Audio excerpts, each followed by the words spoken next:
As a photographer, I constantly meet women that wish they were more beautiful. They'll say to me, change this, Raquez, fix this, smooth that. Or I'll catch them saying, oh, they're not beautiful, or they wish they could do this to their bodies or that, looking at this, comparing themselves. All of this pain. This made me realize that women face so much pressure just to feel like they're enough. So I decided to create the SHAPE campaign. SHAPE represents simply human advocating positivity everywhere. SHAPE, get it? So I launched a nationwide search and received submissions from all over the country, but only 6 proved to have what it takes. I want to take the diamond in the rough and make her shine brighter than ever. I'm looking for determination, creativity, confidence, and heart. Every size, every color, and every shape. And you better believe I don't shoot for the stars. I create them. I love that part. I create them. Yes. Welcome back, everybody. Listeners, thank you so much again for tuning in. Episode 3 of the SHAPE Campaign Podcast, Season 2, SHAPE 2023. I am your host, Raquez Rouse, and I am so excited today. This young lady has come a very long way, and she is just continuing to grow. Today's episode entitled Church Girl, the wonderful Eboni Cooley. Thank you so much for being here. You're funny, right? We were just saying before we started this podcast today, I was just saying to Eboni, do not have me in here. Let me watch what I say, because she's going to be laughing and we going to be all just, this first 10 minutes, just us cackling and having a good old time. And that's the best kind of time to have. I want to just thank you so much for choosing to be a part of this campaign. It means a lot to me. What has this experience been like for you? It's just new. It's different for me. It's just stepping out of my comfort zone. So it just opened my eyes to being, I guess, doing something different with different women of different age groups and backgrounds. So it's been a great experience for me. Yeah. Yes. And a little backstory too, because I know we first met back in 2015. Ooh. I don't know how many years that is now. What? 8 years.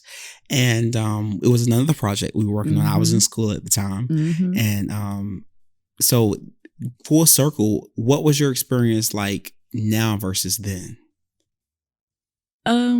Well, I did it with my best friend, so it was totally different. I at least had somebody there with me, but this time it was okay, no, all eyes on you right now. So it was a little nerve-wracking. I ain't gonna lie. I like to think I'm a model when I'm by myself, but actually doing it is totally different. I respect models from now on, because that was just a little bitty hint of it, but it's work. It's work. What was it? The shoes, or was it just the early morning? Lights, you had a fan blowing on me, about to fly me away. I'm little, so yeah. But it was fun. It was definitely fun. Yes. I'm glad you had a good time, and you were the first person of that day, so it was you were the pioneer essentially. I don't like saying the guinea pig, but you were the first person, the guinea pig. And why did you choose to be a part of the SHAPE campaign? What about it stood out to you that said, hey, this is for me?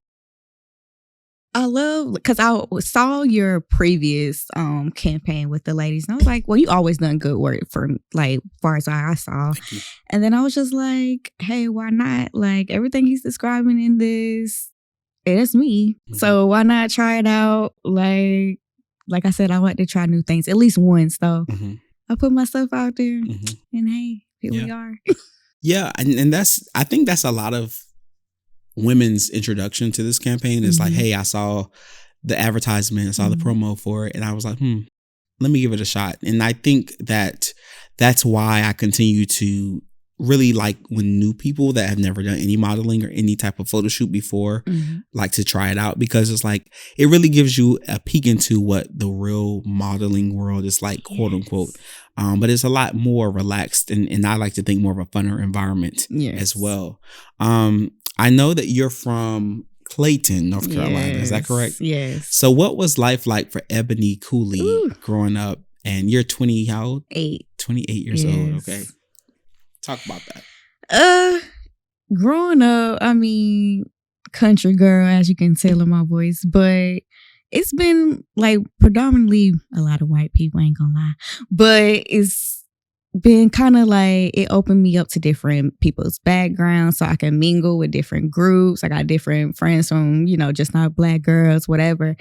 So I'm thankful for it, for the different cultures. But just growing up, the baby of the family. So I was spoiled, but at the same time, like I had to look at my siblings and learn from their mistakes because my parents don't play that. So I felt like I had to be like the good kid, quote unquote. So my parents don't have that stress because it's like they out here doing their thing. Let me, kind of be that chill, kind of, I don't know, child, I guess you could say. Now, are you the youngest, the middle child? Youngest. You're the youngest. You're the How many youngest. children? Okay, so I only have really one older sibling from my dad, but my parents took on two of my cousins. They adopted them, so I consider them to be like my siblings too. Got you. So 3 girls, 1 boy. Yeah. Now, was that being the youngest? And I know you say you kind of got to see the other older kids' mistakes and like what not to do. Yes. Do you think that you've had a sheltered life? Would you say? I definitely, yes. Like I would say I did, but at the same time, my mom tried to push me to do like stuff, like to step out my side of my comfort zone. But I'm just a shy person, so I like the shelter life a little bit. I still am a little bit, but yeah. What makes Eboni tick? Because I look at you, you're for the listeners listening out there. Let me just describe what Eboni has on today. She has this fun curly hairdo, like just looking fly. It's like ombre, and she has like her denim jacket on. Is that turtleneck? Yeah, with a turtleneck, and like she came in here with these shoes, like stepping out. She said this was her church ensemble, so it's a Sunday, so she just got back from church earlier. But what makes you tick? Far as like just take me there, like describe what you like to do, your personality. How would you describe yourself? I like fashion. Like I'm really starting to love me, who I am. So whatever makes me look good, that's what I like to do. I'm into books. I'm kind of a geek. I like to really be at the house, to be honest. I'm not gonna hold you, but I like mystery stuff. I like discovering things. I guess that's why I'm into like lab work or whatever, like solving problems, whatever you may say. I'm that go-to friend, I guess you can say as well. Everybody want to come to me like I'm their therapist. And, as the church girl, they're like, ooh, pray for me. And I'm like, ooh, I need prayer too, girl. But there's something you say. You say you're learning. You finally love yourself. Is what you said. Yes. What does that mean? Did you not love yourself before? I didn't really know what love was. I saw my parents, like they're divorced now, but it's like I didn't see that quote unquote what relationship love was. I knew my family loved each other. We were connected, but as people start passing away, whatever the case may be, people start doing their own thing. So with me, I'm this short little skinny girl. It wasn't the standards of what beauty was. So I didn't think that I was like a beautiful girl, whatever. So after a while, I was like, well, let me do this, let me do that to kind of change myself or try to adapt to what people would say is the standard of beauty or what I need to be. And it was like, you know what? I'm tired of that. I'm going to just be me. Either you like me, love me, or just keep it pushing. So, yeah. Was there ever a time in your life where you were told you weren't good enough? And if so, who was that told you that? I wouldn't say nobody said it directly like that, but they showed it with their actions of I'm a giver and they'll take advantage of it. They'll see that, okay, she's a giver, so I'm gonna do just enough to keep her around. So it was like, yeah, you're good enough to do X, Y, and Z, but you're not good enough for me to really hold on to you to really show that love back. So I guess, and who was that? guys. Okay. Not really with family, but definitely with guys. And some friends too. Mhm. You know, you thinking somebody's your friend and you come to find out when things get tough, nah, they're not your friend. Yeah. Yeah. How does one navigate through in this 2023 era of time that we are in? How do you navigate through building friendships? Because it's one thing to try to date or whatever, but just building a friendship, how is that sustainable? How do you do that? Me, I have my same like 4 friends, to be honest. If I do try to meet new people, I'm kind of like, you know, a little skeptical, but you know, I'm always open to giving somebody a chance until you show me different.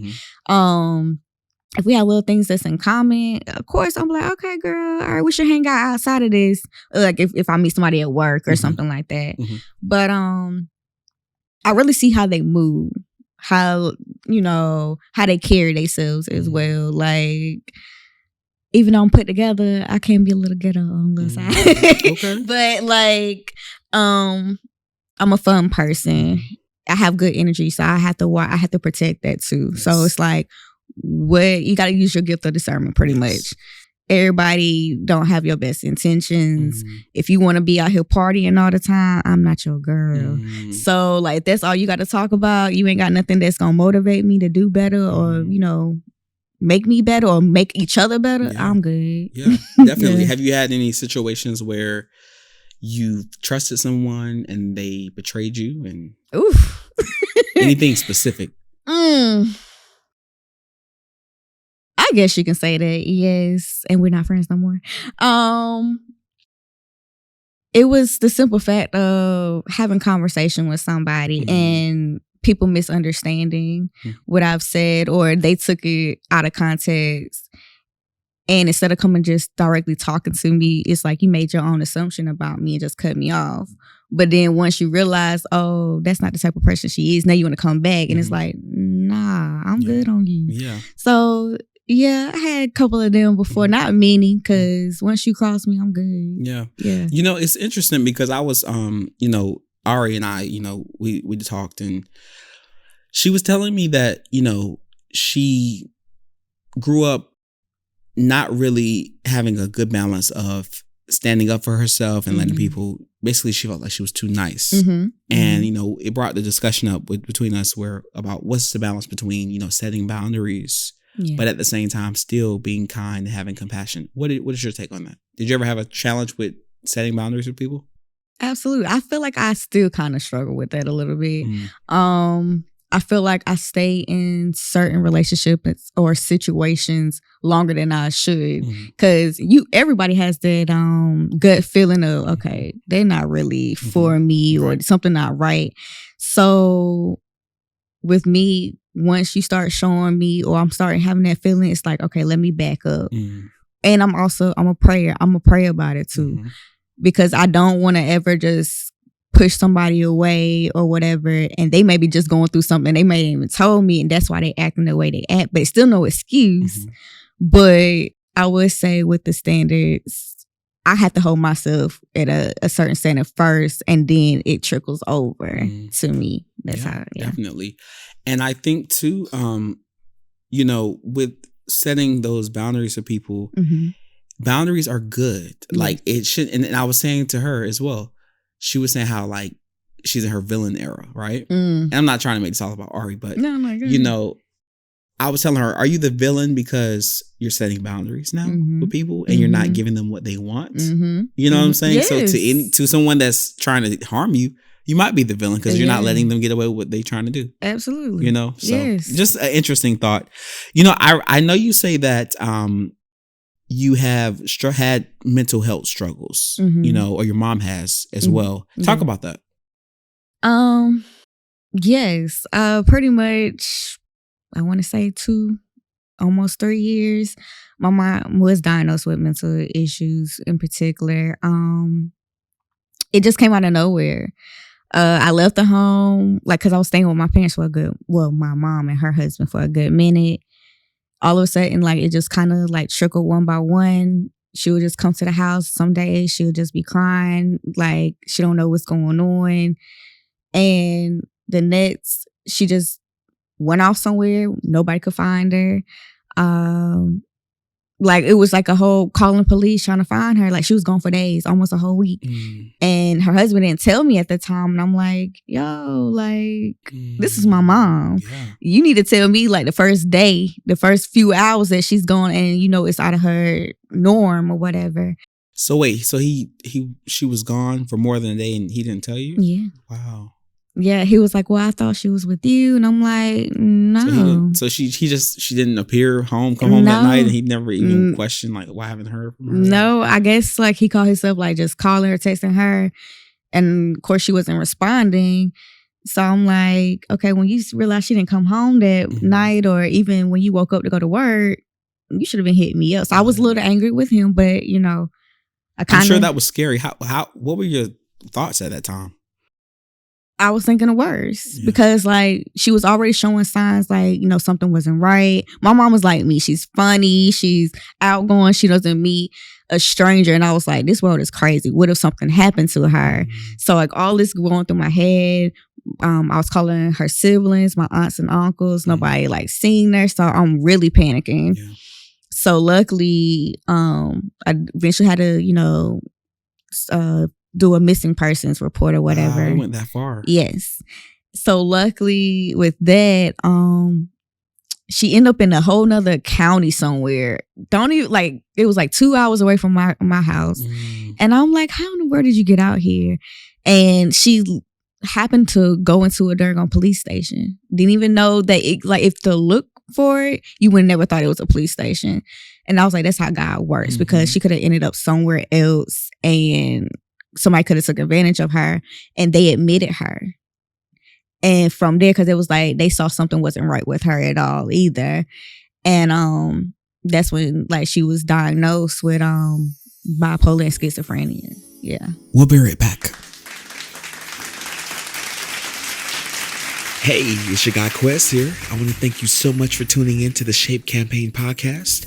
And as a quick reminder, please be sure to check out all of our exclusive interviews from the rest of our Shape cast, as well as the promotional rollout at raquezrouse.com.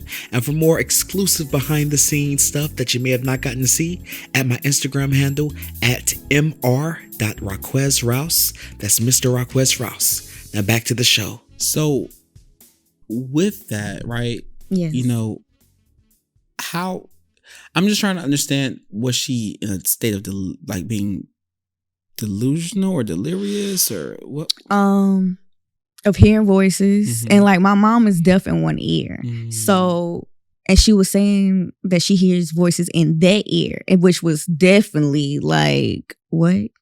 So, and then by being of church background, everybody wants to pray things away. And I do believe under spiritual attack. I do. But I also believe that people do go through mental illnesses. And I was like, okay, I can pray, but I also know that you need help as well. Because I can't wake up in the middle of the night and then you're going somewhere. And I have to work. I can't watch you 24/7 either. And he can't, you know, her husband. So yeah, isn't that something, you know, you're 20, I'm 29. So we're in the same generation. And it's like, I can't believe now I'm at the age where it's like we are kind of having to like look after our parents. Yes. You know, it's kind of like, I don't know if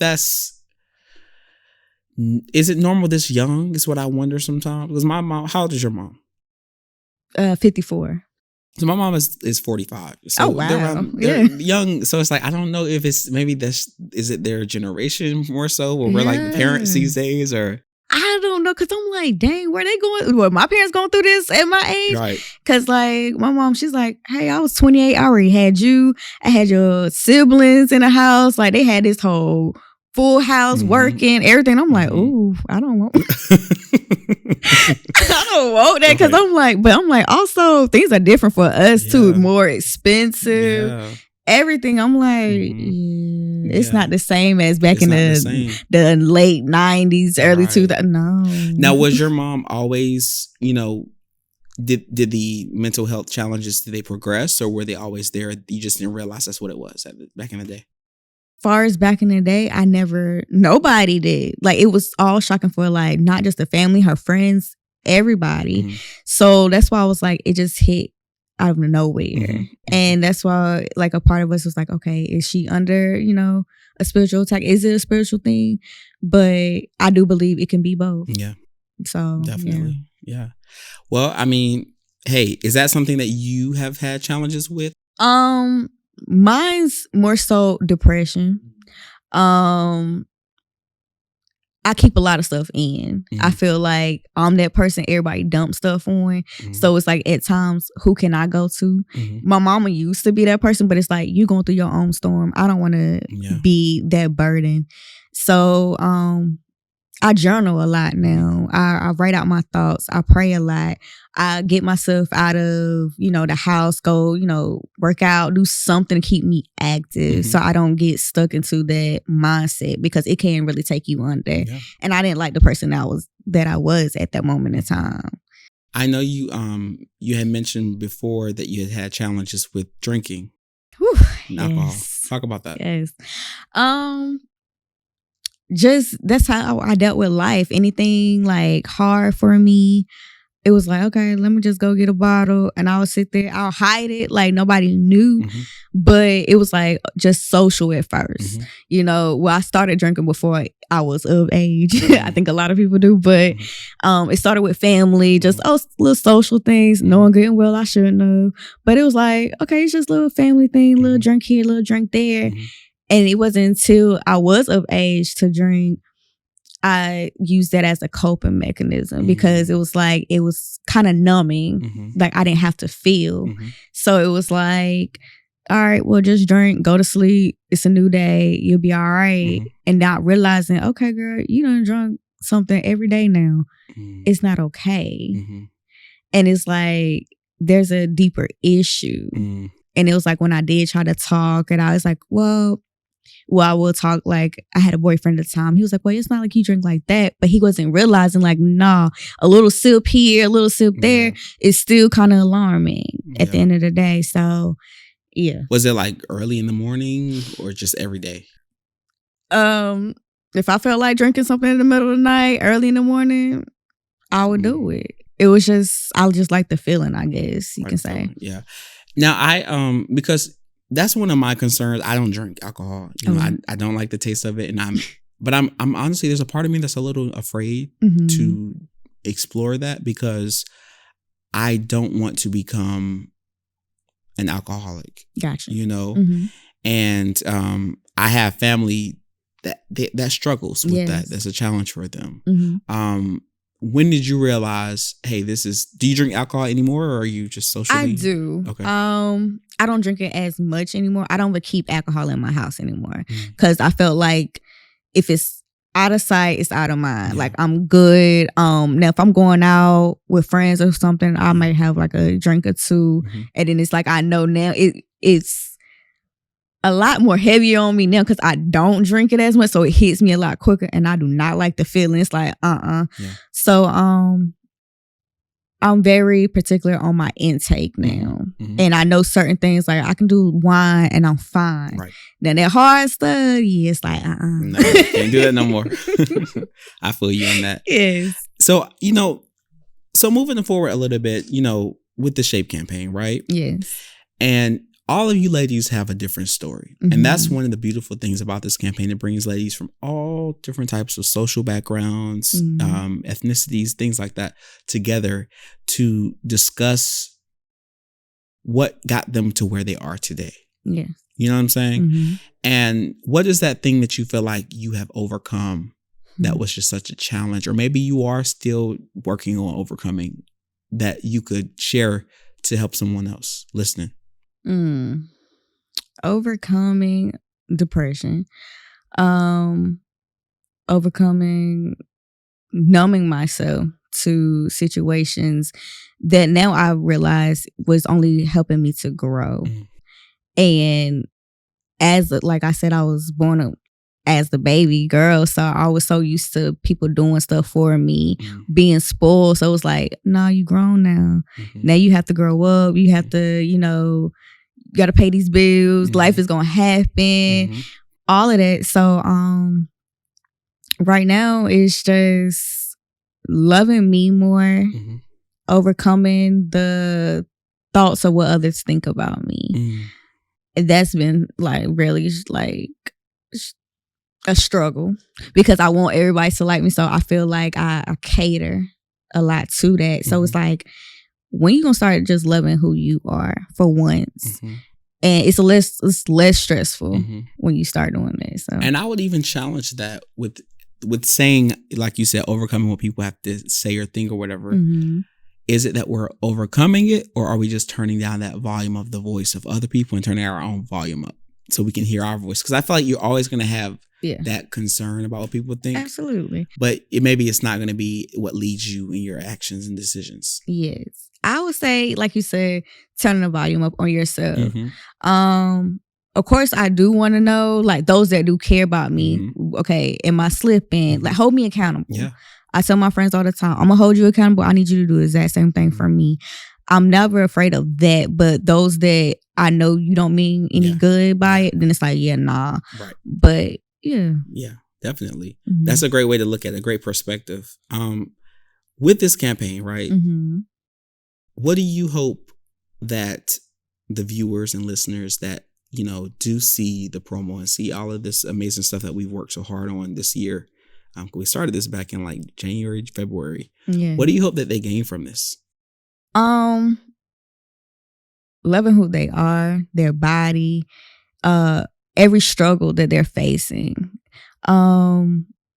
Just to have fun, to pretty much embrace who you are. I feel like you say, it's different women of different backgrounds, looks, styles, whatever. Just love who you are. That's all I have to say. Love who you are. Love who you are. Yeah. That's a soundbite in itself. Love who you are. And I think it encompasses so many different things. You know, like you said, the physical, the mental, the spiritual, not trying to be perfect. Yes. And Miss Trina, she said it earlier, perfectly imperfect. Absolutely. Everything that you are, it makes you who you are. Good and be bad, unique. you know? And just give yourself grace. We are so hard on ourselves. Yeah. And I think women have so much pressure. Absolutely. That's why being a man, I am an ally. Because I want to provide that space to say, I can't speak for what it is to be a woman, but what I can do is let a woman speak. Absolutely. And let her tell me. Yes. And I'll be the student and listen and take notes. That was good. Yeah. That's good. So, Eboni, thank you so much for, again, being a part of this campaign. You are unstoppable. You are incredible. You are a game changer. And you are so worthy. And you matter. Thank you for that. I needed that. Please don't ever forget that. Thank you. Anything that you want to tell our listeners before we get out of here? Trust your gut instinct. Trust that whatever you're going through at this moment in time, that is it's working out for your good. I know it may be hard. Like, life is gonna life regardless, but trust that wherever you're going, it's gonna be for the better of who you are and whoever you believe in. I believe in God, that He's working it out for your good. There we have it. Thank you so much, Eboni Cooley. Thank you. I'm Raquez Rouse. Thank you all for listening to Shape Campaign 2023. We'll see you later.